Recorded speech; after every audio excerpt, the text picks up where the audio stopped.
Aujourd'hui, nous allons parler sur le thème des prophètes. Vous savez que la parole de Dieu a toujours été un livre. On pourrait dire que la Torah, hormis l'idée qu'en ont la plupart des gens, c'est un livre d'histoire, un livre de récit. La réalité, c'est que la Torah est un livre totalement prophétique. C'est tellement prophétique que même le livre des rois, que nous appelons nous des livres historiques, sont considérés par les rabbins comme un livre prophétique. Parce que dans les récits des rois, les thèmes qui sont utilisés, les récits qui sont développés sont en fait des prophéties. Parfois des prophéties excessivement compliquées à décoder. Nous lisons des récits qui paraissent très simples. Et puis lorsqu'on se penche sur le récit et qu'on essaie de comprendre réellement de quoi il s'agit, on se rend compte de la difficulté pour comprendre certaines choses. Je vous avouerai très sincèrement que je suis loin de tout comprendre. Parfois, des personnes m'écrivent ou me disent « Qu'est-ce que vous pensez de ceci ou de cela ?» et très sincèrement, nous n'avons pas toujours la réponse. Je ne l'ai pas toujours. Et je suis en train parfois de, je ne sais pas si on dit ça dans vos pays, mais enfin en Belgique on dit qu'on bûche pour dire qu'on travaille dur. Je ne sais pas si vous dites ça dans les pays, on dit ça au Canada aussi, on bûche.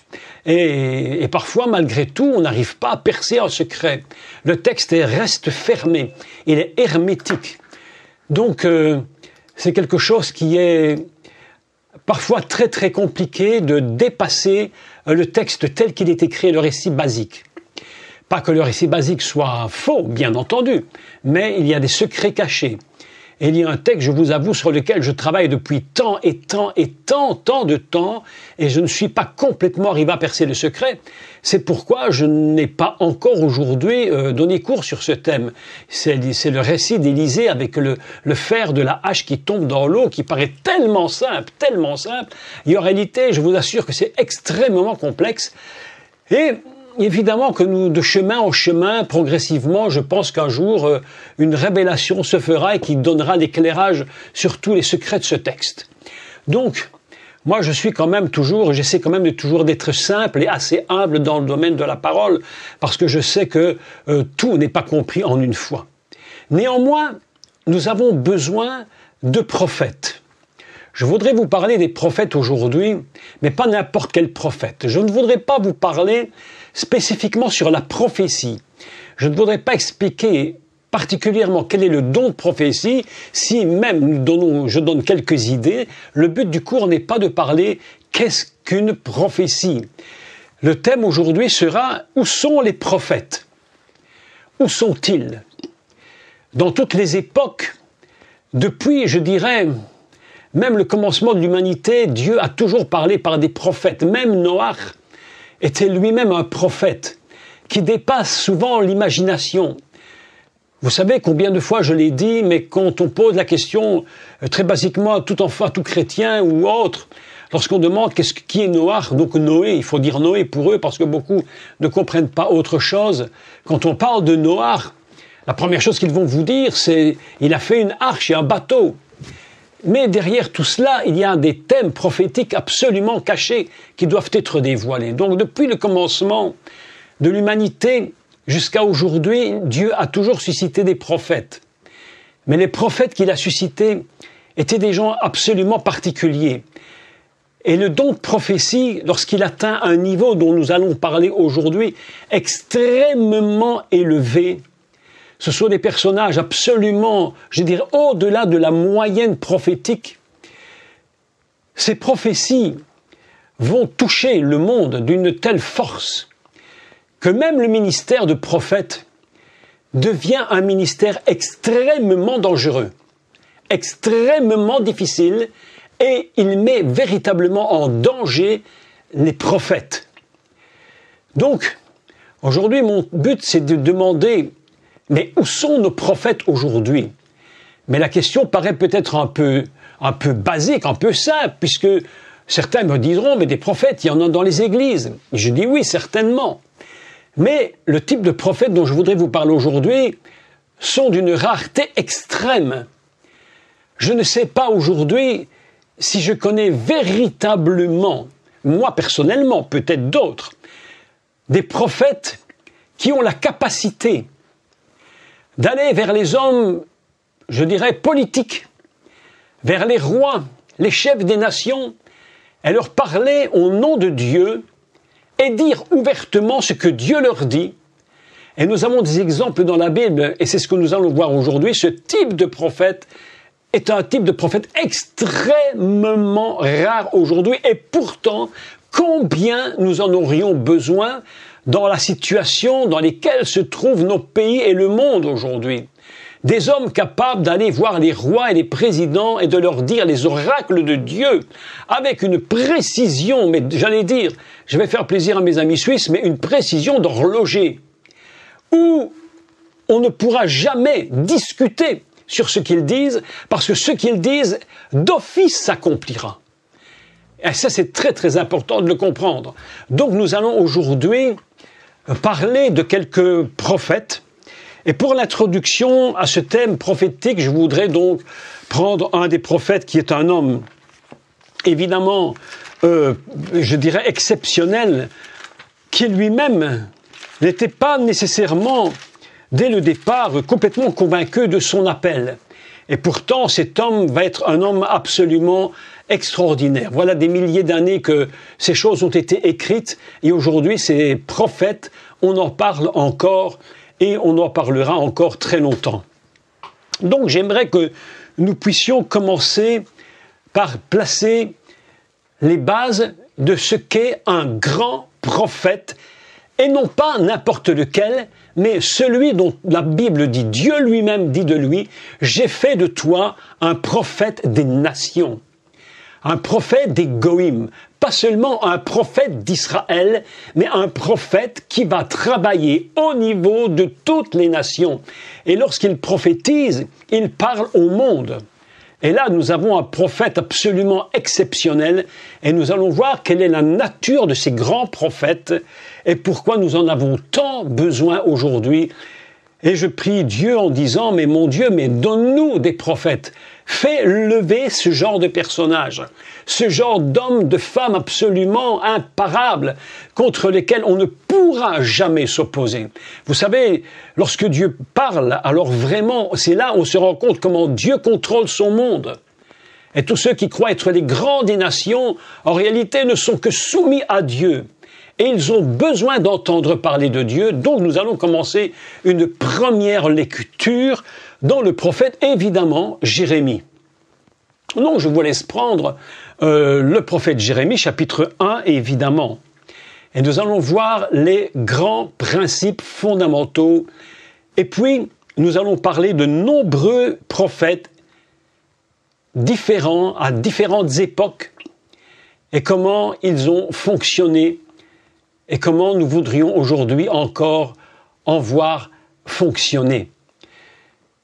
Et je vous laisse nous prendre votre Bible à partir de Jérémie chapitre 1, et nous allons commencer à partir du verset 4.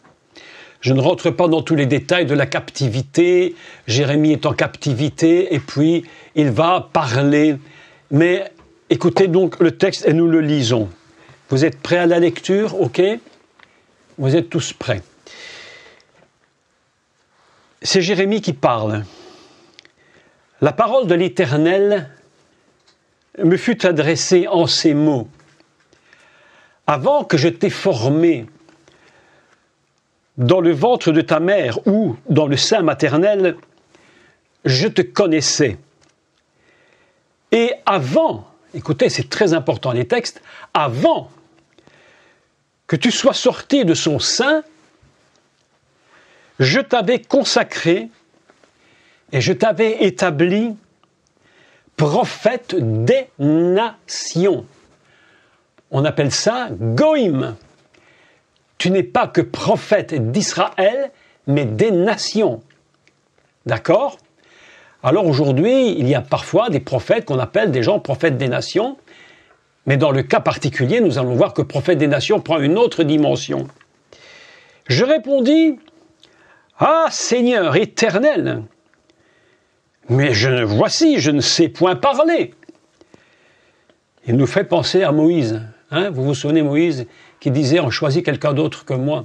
Vous avez remarqué, lorsque Dieu choisit certains serviteurs de Dieu, on se dit souvent, on peut se dire « Mais choisis quelqu'un d'autre parce que je suis certainement pas celui qu'il faut choisir parce qu'on ne se sent pas toujours au niveau ».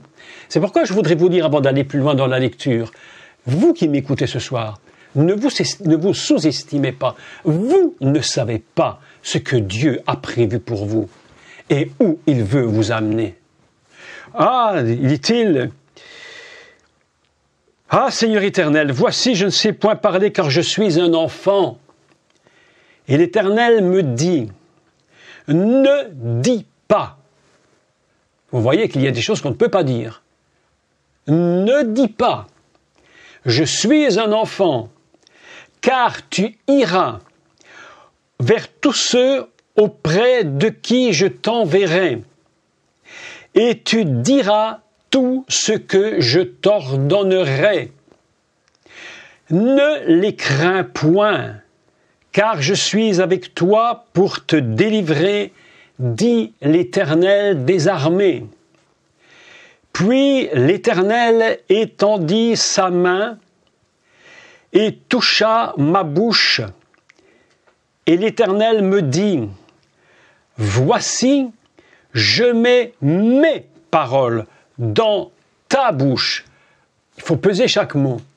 Mes paroles dans ta bouche. Regarde, je t'établis aujourd'hui sur les nations et sur les royaumes, pour que tu arraches et que tu abattes, pour que tu ruines et que tu détruises, pour que tu bâtisses et pour que tu plantes. Voilà quel est, je dirais, le canevas de ce qu'est un véritable prophète des nations. C'est une personne qui, premièrement, est choisie complètement de Dieu. C'est pas quelque chose que nous choisissons nous-mêmes. C'est un appel complètement divin. Il dit, avant même que tu sois dans le sein de ta mère, je te connaissais. Et puis, lorsque tu étais conçu et que tu étais dedans, alors là, déjà, avant même que tu sois né, j'avais mis sur toi ma consécration. Vous imaginez que c'est pas simplement un petit prophète qui va faire sa prophétie du dimanche matin. Je ne suis pas contre, du tout. Mais je dis, on atteint des niveaux différents. Avant même que tu sois né, je te connaissais. Lorsque tu étais conçu, je te connaissais. Avant même que tu sois sorti du ventre de ta mère, je t'avais déjà établi pour que tu ailles vers les nations et que tu parles et que tu leur dises ce que l'Éternel te dira de dire. Et là, nous avons ici une fonction absolument exceptionnelle de ce genre de personnes. Ce sont des gens capables d'aller devant les rois, devant les présidents, devant les hommes les plus élevés de cette planète, et sont capables d'aller les voir, les regarder entre quatre yeux, sans crainte, et de leur dire « Voilà ce que dit l'Éternel des armées ». Que tu crois ou tu ne crois pas, ça n'a plus aucune importance. Que ces gens croient ou non n'a aucune importance. Ce que Dieu veut, ce sont des hommes choisis, établis, consacrés, et que Dieu va envoyer vers les rois avec tous les dangers que cela représente. Vous imaginez comment les prophètes ont été persécutés, mis à mort. Il parlait devant ces hommes politiques avec une hardiesse, je vous assure, qui dépasse absolument tout ce qui peut être humain. J'entendais une émission de télévision très intéressante d'ailleurs, peut-être vous l'avez entendu, je ne sais pas, sur le pouvoir politique. Et il parlait de ces hommes qui sont à la tête des États et qui se retrouvent là comme des rois sur un trône au sommet de la pyramide de l'État. Et puis il disait que lorsque les gens allaient les voir et qu'ils prenaient rendez-vous avec cet homme politique, quel qu'il soit d'ailleurs, lorsqu'ils étaient un peu à l'extérieur, ils disaient « nous dirons ceci et nous dirons cela ». Et puis la dame qui faisait l'émission faisait remarquer que plus ils avançaient, et plus, d'ailleurs c'est incroyable, elle va utiliser le mot le saint des saints, en parlant de l'endroit où se trouve l'homme d'État. Incroyable! Mais vous savez, je vais vous dire franchement, ils utilisent des termes bibliques, ils ne savent même pas ce qu'ils disent. Ils parlent de ce qu'ils ne comprennent même pas. Elle parlait du Saint des Saints, elle disait, et lorsqu'ils s'approchent du Saint des Saints, et qu'ils vont rentrer à l'intérieur, alors tout ce qu'ils avaient dit de dire, ils ne le disent plus. Et ils deviennent des hypocrites. Parce que face à cette autorité, on n'a plus rien à dire. Mais les prophètes de Dieu, c'est autre chose. C'est lorsqu'ils se trouvent devant qu'ils vont dire ce que l'Éternel leur dit de dire. Et c'est là où se trouve le véritable danger. Parce que ces prophètes sont véritablement mis dans des situations extrêmement délicates. Qui aujourd'hui va voir un chef d'État face à face en truc à Dieu et lui dire « Voilà ce que dit l'Éternel des armées, ce que tu fais n'est pas bon. Et voilà ce que Dieu te dit. » Mes amis, là, on atteint des niveaux prophétiques absolument extraordinaires. Mais encore faudra-t-il que ces hommes de Dieu soient vraiment des prophètes choisis de Dieu. Donc, nous nous trouvons ici avec 4 points fondamentaux. Le premier, c'est l'Éternel me dit, je t'ai appelé pour que tu arraches. Premier point, arracher. Comme une forêt qu'il faut déboiser. Arracher, ça veut dire tirer les racines. Je t'ai appelé pour que tu arraches. Et quand tu auras arraché ce qu'il faut arracher, s'il en reste, il dit, je t'appelle à abattre. Vous imaginez ce que ça représente comme risque lorsqu'un prophète se trouve devant les autorités d'une nation et que cet homme vient pour arracher et pour abattre. Et puis il lui dit, troisième point, il lui dit, tu feras donc des ruines pour que tu arraches et que tu abattes, pour que tu ruines et que tu détruises. Vous imaginez? Alors que tout le monde attend que le prophète construise, mais mes amis, avant que le prophète ne construise, il faudra renverser, abattre, ruiner et détruire. Et lorsque les choses seront faites à un niveau, j'allais dire national, même international, il dit lorsque ces choses auront été faites, alors seulement tu pourras bâtir et tu pourras planter. Vous imaginez ce que représente ce type de personne. Le courage qu'il faut. D'ailleurs, Dieu disait aux prophètes, ne les crains pas, ne tremble pas devant eux, de peur que moi je ne te fasse trembler. Tiens-toi droit devant eux et dis-leur ce que je te dis de dire. Mes amis, il faut beaucoup de courage. Il faut véritablement des hommes et des femmes de courage. Quand Dieu les fait lever, ces personnages-là sont très dangereux. Très dangereux. Et les hommes qui sont à la tête ont besoin de personnes qui viennent parfois pour les contredire et pour leur dire « Faites attention à ce que vous faites ».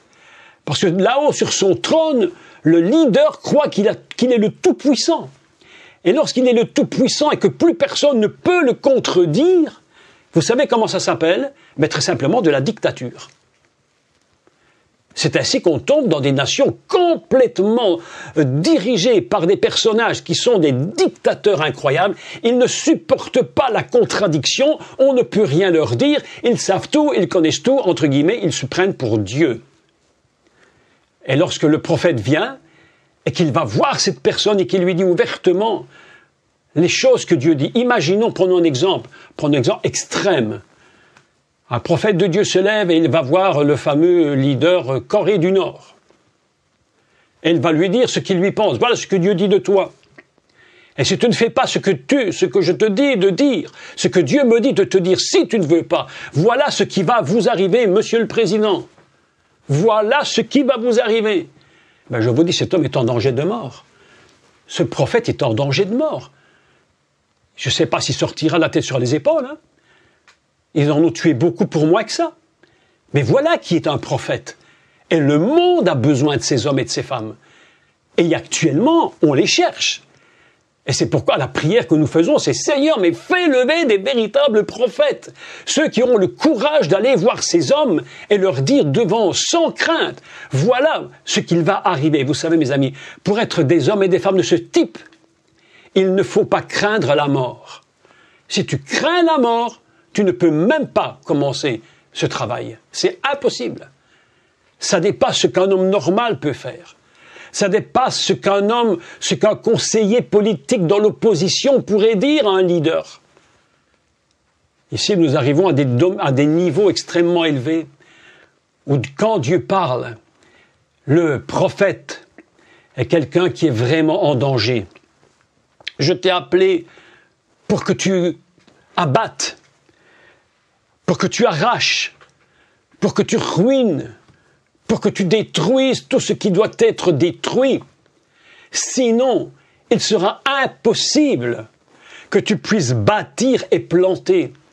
Pourquoi aujourd'hui les nations ont tant de difficultés, mes amis? La réalité, il faut la dire. Parce qu'aujourd'hui, le monde tel qu'il est a besoin d'être détruit, arraché, abattu, ruiné. Sinon, nous ne pourrons jamais rebâtir quelque chose d'autre qui soit véritablement une construction que Dieu veut pour ce monde. Donc vous voyez comme les prophètes sont des gens qui sont extrêmement en danger. Leur prophétie, c'est comme un tranchant, mais quelque chose de terrible. Terrible. Donc, je voudrais qu'on lise encore un deuxième texte, si vous voulez. Je crois que c'est dans Matthieu 23. Matthieu 23, au verset 29. Et là, ce n'est plus un commentaire, c'est la parole du Messie lui-même. C'est lui-même qui parle. Je commence par ce texte pour vous montrer la dimension prophétique de ces hommes. Ils n'ont aucune crainte. Aucune crainte. Quoi qu'il arrive, ils vont dire ce que Dieu leur dit de dire. Nous lisons Matthieu 23, à partir du verset 29. Donc je vous laisse prendre votre Bible. Si vous l'avez, vous faites juste un petit OK. Ça. Si vous l'avez, c'est fait. D'accord, on y va. Malheur à vous, scribes et pharisiens hypocrites. Vous imaginez déjà l'introduction. On s'imagine toujours une sorte de Jésus, une espèce de, je ne sais pas, de personnage un peu à l'eau de rose, comme ça, toujours avec une façon de parler, vous savez, très, très religieuse comme ça, mais c'était pas du tout ça, pas du tout. C'était pas du tout le style Jésus. Malheur à vous, scribes et pharisiens hypocrites, parce que vous bâtissez les tombeaux des prophètes et vous ornez les sépulcres des justes. Non mais attendez, ils vont bâtir les tombeaux et ils vont même jusqu'à les orner. Ah, et que vous dites? Et vous dites, si nous avions vécu du temps de nos pères, ah ben oui, hein, nous ne serions pas joints à eux pour répandre le sang des prophètes. Écoutez bien ça. Verser le sang des prophètes. Terrible. Vous témoignez ainsi contre vous-même que vous êtes les fils de ceux qui ont tué les prophètes. Oh là là là là là là. Non mais je vous dis qu'il faut avoir du courage pour parler comme ça. Il faut avoir du courage quand on sait à qui on parle. Hein. Comblez donc la mesure de vos pères, serpents, race de vipères. Comment échapperez-vous au châtiment de la géhenne? C'est pourquoi, voici, je vous envoie des prophètes, des sages et des scribes. Vous tuez et crucifiez les uns, vous battez de verge les autres dans vos synagogues. Dans vos synagogues. Même pas à l'extérieur. Vous imaginez à quel niveau on en est arrivé. Et vous les persécutez de ville en ville. Lorsqu'ils veulent partir, passez-moi l'expression, mais lorsqu'ils fichent le camp, pour essayer de sauver leur peau, vous les pourchassez encore. Pour vous montrer le type de prophète, comment ils peuvent et comment ils dérangent le système établi qui ne veut pas entendre la vérité. Ils sont opposés à entendre la voix de Dieu. Afin que retombe sur vous tout le sang innocent. Oh là là là là.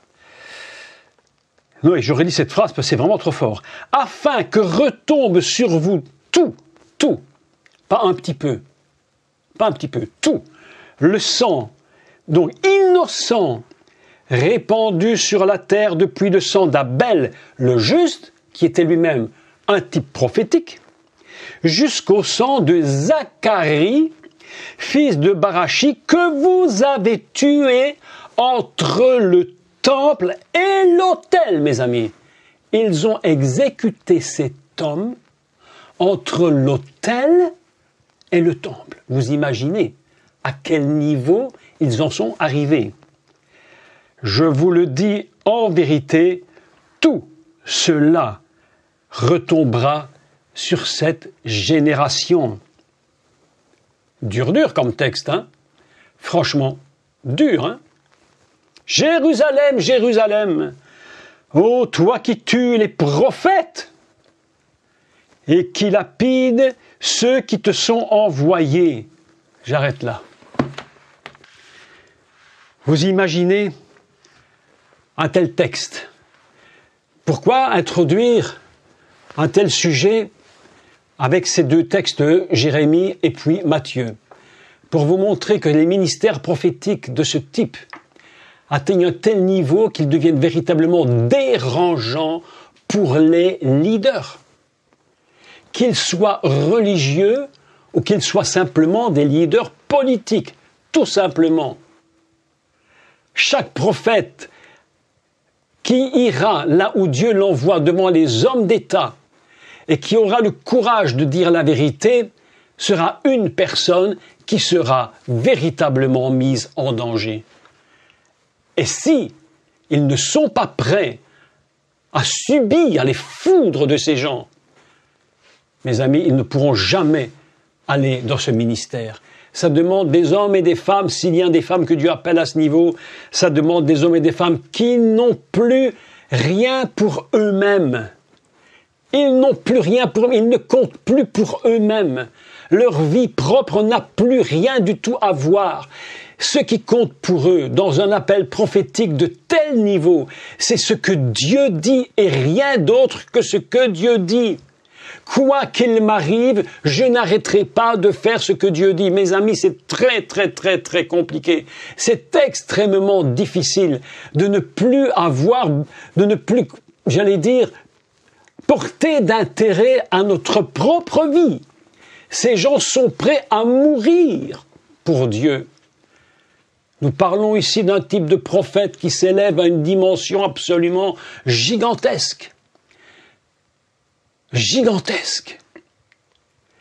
Dans nos églises, il y a une confusion qui s'est créée entre la prophétie et la parole de connaissance.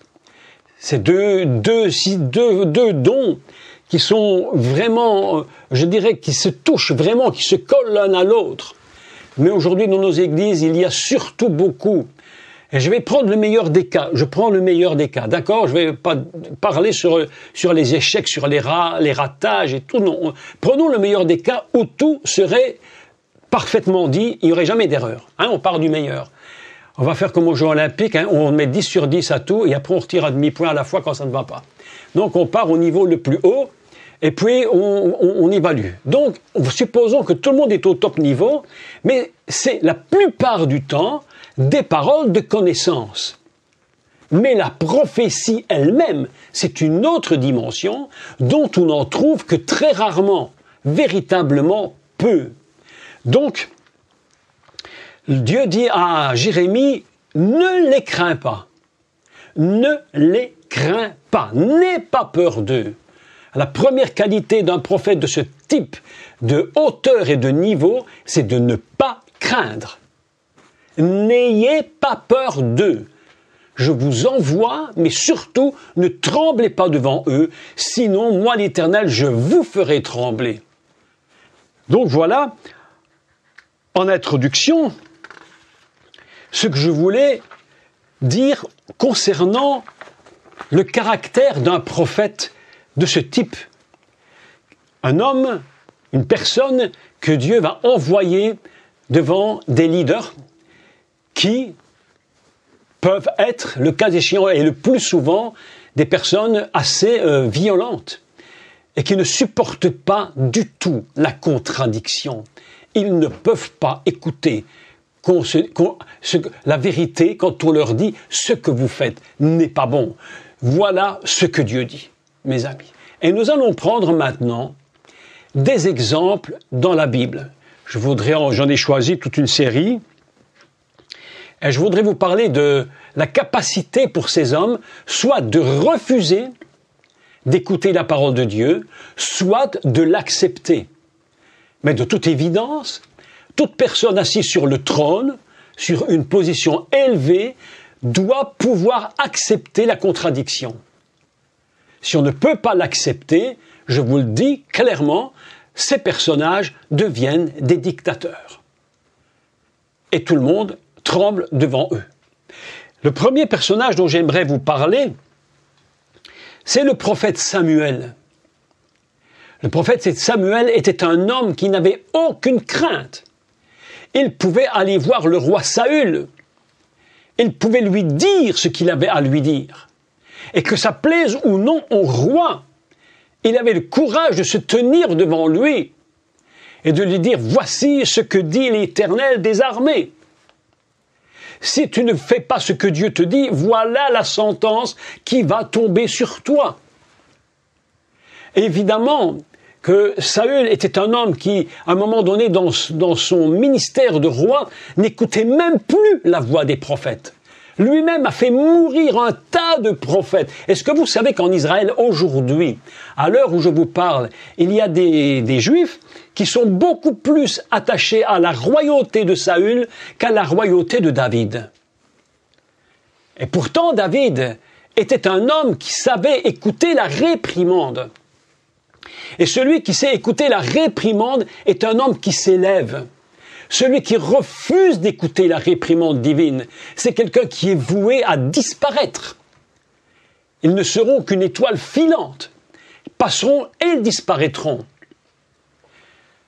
D'ailleurs, Shaoul, le mot Shaoul veut dire prêter. Déjà, dans sa nature, c'est pas un homme qui est fait pour demeurer. C'est un homme qui était prêté pour un temps. Donc, nous avons Samuel devant le roi Shaoul qui n'a aucune crainte de dire la vérité. Il se tient debout devant lui.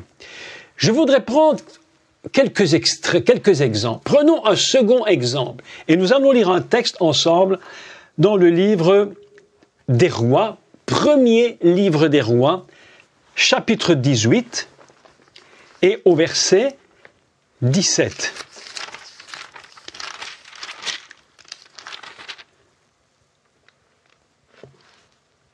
Écoutez bien comment la chose se produit. Et vous allez voir comment un homme de Dieu complètement investi, qui était loin, choisi, établi par Dieu, et va parler au roi. Il s'agit d'Élie. Vous vous souvenez d'Élie? On appelle Élie le Tishbite. Je vous rappelle que ce mot Tishbite vient d'une racine hébraïque qui est chouv et qui va produire teshuva. Le Tishbite, en fait, c'est celui à qui Dieu donne la force pour ramener le cœur des pères vers les enfants. Et le cœur des enfants vers les pères pour ramener le cœur de ces hommes vers l'Éternel. Sa nature fondamentale au prophète, c'est de ramener les hommes vers l'Éternel. Et c'est de là qu'il vient, Élie le Tishbite. Et nous allons lire un premier texte ensemble. Lisons-le. 1 Roi, chapitre 18 et verset 16. Abdias étant allé à la rencontre d'Akab. Vous vous souvenez de ce fameux roi Akab, totalement... il a complètement perdu la tête, il est devenu vraiment un homme épouvantable. Abdias étant allé à la rencontre d'Akab, l'informa de la chose, et Akab se rendit au-devant d'Élie. Écoutez les termes. Il se présente devant le prophète. Le roi lui-même, sur son trône, il va voir le prophète. À peine Akab aperçut-il Élie, qui lui dit, écoutez, comment le caractère d'Akab est arrivé à un niveau où le risque est total. Total. À peine Akab aperçut-il Élie, qui lui dit, est-ce toi qui jette le trouble en Israël? Élie se retourne et il lui répond tac au tac, je ne trouble point Israël, c'est toi au contraire, et ta maison de ton père, puisque vous avez abandonné les commandements de l'Éternel et que tu es allé auprès des Baals. Fais maintenant rassembler tout Israël auprès de moi à la montagne du Carmel, et aussi les 450 prophètes de Baal et les 400 prophètes d'Astarté qui mangent à la table de Jézabel. Voilà un homme, un prophète, mes amis, il n'a mais aucune crainte. Le roi lui parle avec une violence. C'est toi qui fais le mal. C'est toi qui mets le trouble en Israël. Et le prophète se retourne et lui dit, non, c'est pas moi, c'est toi qui le fais. Toi et toute ta maison. Mes amis, on lit un texte comme ça prend quelques secondes, mais imaginez maintenant la scène. Quand vous voyez qui est Akab, quand vous voyez sa femme Jézabel, qui est vraiment une femme abominable, abominable. Et Élie a un courage exceptionnel de se tenir devant un roi.